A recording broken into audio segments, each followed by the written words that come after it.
The 15 ACA exams can be broken down into 3 levels. So that's the certificate level, the professional level, and the advanced level exams.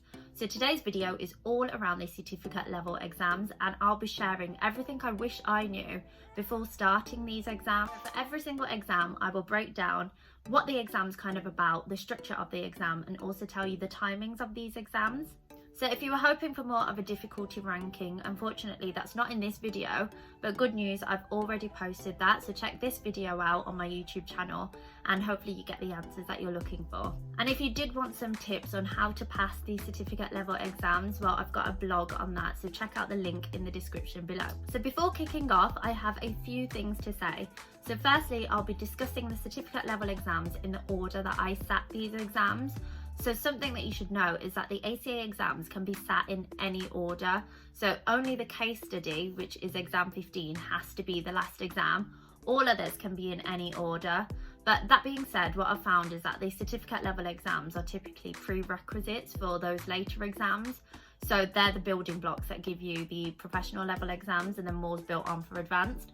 So it does kind of make sense to sit it in a similar order, so from certificate to professional to advanced.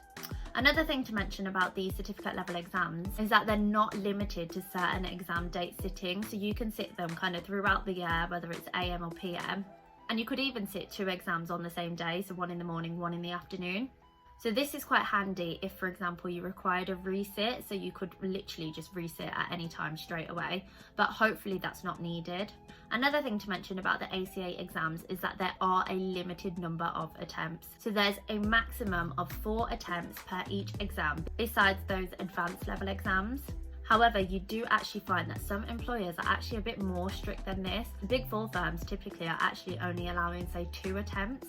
And so this is where the added pressure can even come in. But again, don't worry, as long as you're putting in the work, which I assume because you're taking the time to watch these videos, then I think you should be okay.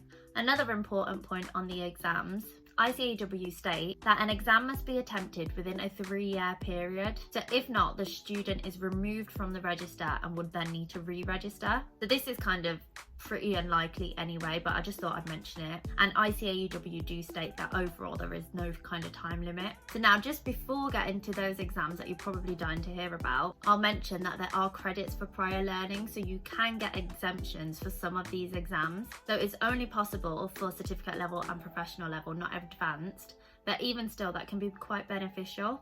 So for me, I actually didn't get any exemptions. I did BSc Economics and Maths at uni, and I literally avoided accounting modules, so it's safe to say I didn't get any exemptions. But it is worth checking if you do, so there is a link in the description below, so check that out as that could help you.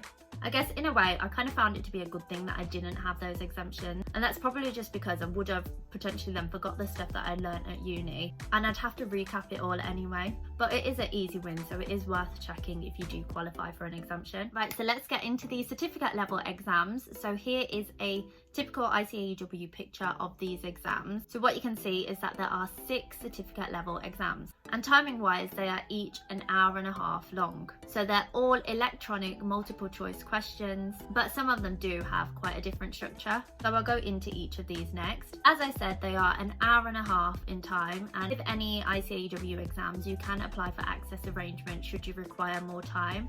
So a link can be found below.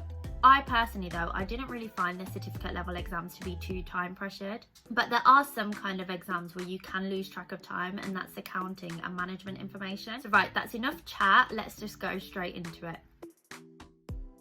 So exam 1, the first exam that I sat, which is probably no surprise because it's the ACA qualification. You want to be a chartered accountant, and my first exam was accounting. So I had no prior accounting experience, and if you are in the same position, then I'm actually here to help. So I do have this Accounting for Beginners book, and you can find a link in the description below. So I've even got 3 copies available for you to read through Amazon, so just check that out below. And so this will kind of teach you the basics of accounting and really drill into the foundation before you start. So it's most useful for those who are yet to start the ACA and start studying. It really will just give you that little head start. As I said, I had no prior accounting experience, and it was literally like learning a new language. Debits, credits, accruals, it was a lot. So 60% of this exam is made up of 24 multiple choice questions, where some of these questions can actually have multi-answers.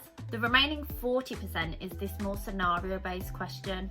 And this is where it gets tougher because you need to prepare single company financial statements. So this can be a cash flow, this could be a statement of financial position, or it can be a statement of profit or loss. So you'll essentially be given the trial balance and a templated pro forma, and what you would need to do is just slot the numbers in. It sounds really doable, but if you're new to accounting, it can actually be pretty difficult. All I really remember is everyone from my intake, including myself, was just dreading that cash flow. Exam 2 was assurance. So this is mainly based around the core ethical principles. As an ICAEW student, ethics really does have an importance in your studies and your career. Ethics is said to be the overarching principle for the professional accountant. From an exam perspective, it's really important to kind of nail this early on, because in each of the professional level exams, at least 5% of the marks will be towards ethics. Even actually the advanced level exams include some too.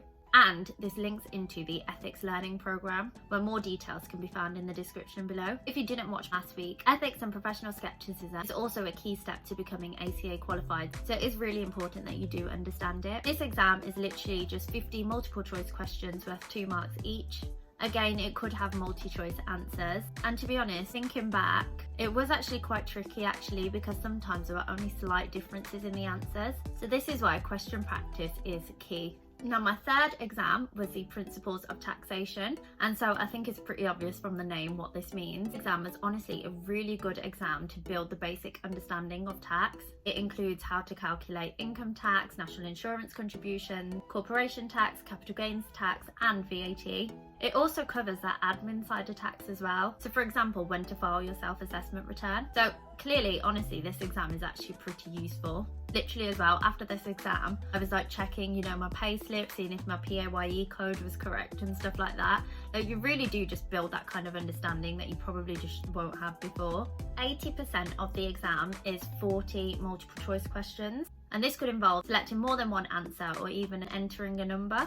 But then there's the 2 final parts, which are scenario-based questions, and these are 10% each. So one side will cover income tax and national insurance contributions, and the other one is corporation tax. And what's actually nice about this exam, which differs to the other ones, is it's actually got a help sheet. This actually provides you some, not all, but it gives you some of those administration dates. So it could be submission dates, payment dates, and penalties, as well as those tax rates and the PAYE codes. There is a lot to remember in this exam, but there is some help. But I do literally remember that one of the questions that came up for me, I could literally just pull one of the answers off the help sheet and just put it straight in, and that was actually just so good. But that being said, it can still be quite difficult and you do need to revise for sure. So not everything's provided in terms of those admin dates, but there is a good chunk. So just make sure you're familiar with that beforehand, because as well, the other aspect is of course applying those tax rates and things to the actual question, and so you can't get through that without revising. So my 4th exam, and the one that I literally just did not like, and you'll probably always hear me moaning about it, but it was management information.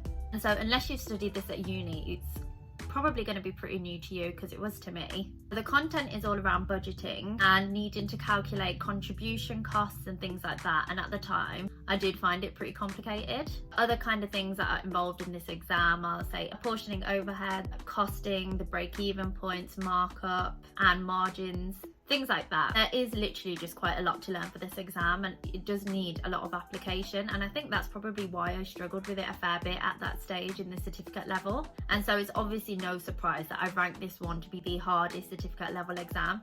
So again, check that ranking out and just kind of gauge how the exams could be. Of course, it is completely subjective, and what I find hard you might find easier, but it's still just kind of a good benchmark to go off. So this exam has 33 questions, so the majority of the paper, 80%, so 32 questions, are multiple choice, where some can be multi-answers, so similar to the other certificate levels. But this one also has a 20% scenario-based question, and there are many different topics that can come up, and I guess it's for that reason that it does kind of feel quite hard as well. So my kind of scenario-based question was to calculate variances, and thinking about it now, this doesn't sound that hard, but honestly, yeah.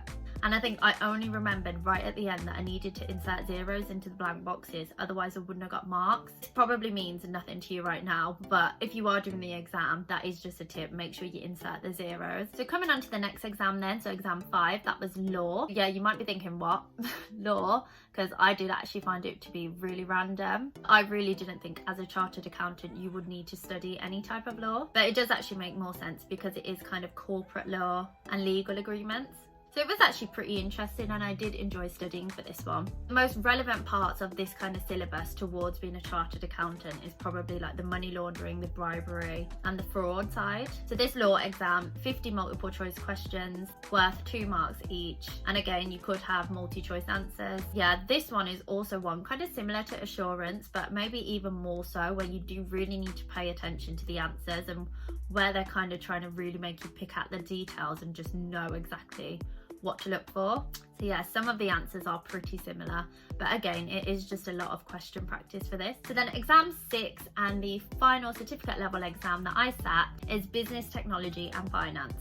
So clearly from the name, business, technology and finance, it does cover a broad kind of range of topics. But I actually found that this exam did just have a lot of different types of models that you needed to kind of memorize.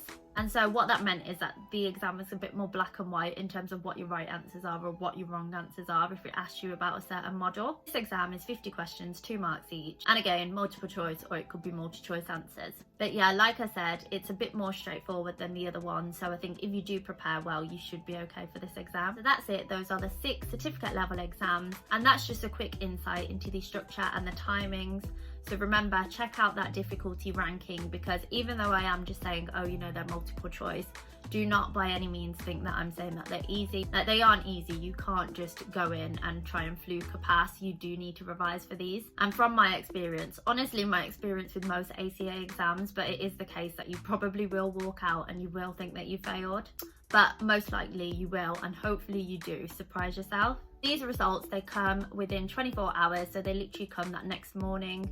And yeah, the wait for these exams, honestly, still horrible. And everyone as well, they do kind of get different questions in these certificate level exams. So you can't really discuss with them when they come out of the exam with you, like, oh, what did you put for this? What did you get? Because your questions are kind of all different. So if you are someone who kind of struggles with exam stress and how to cope with that, then also check out this video. And this will definitely help you try and ease your nerves, hopefully. So that is the end of the certificate level breakdown. So thank you so much for watching. So of course, next week I will be back with the professional level. So make sure you do subscribe so you don't miss that. But yeah, thank you for watching. Any comments, questions, just drop them below. I'll be happy to answer. And yeah, thanks for watching and hopefully I'll see you again soon.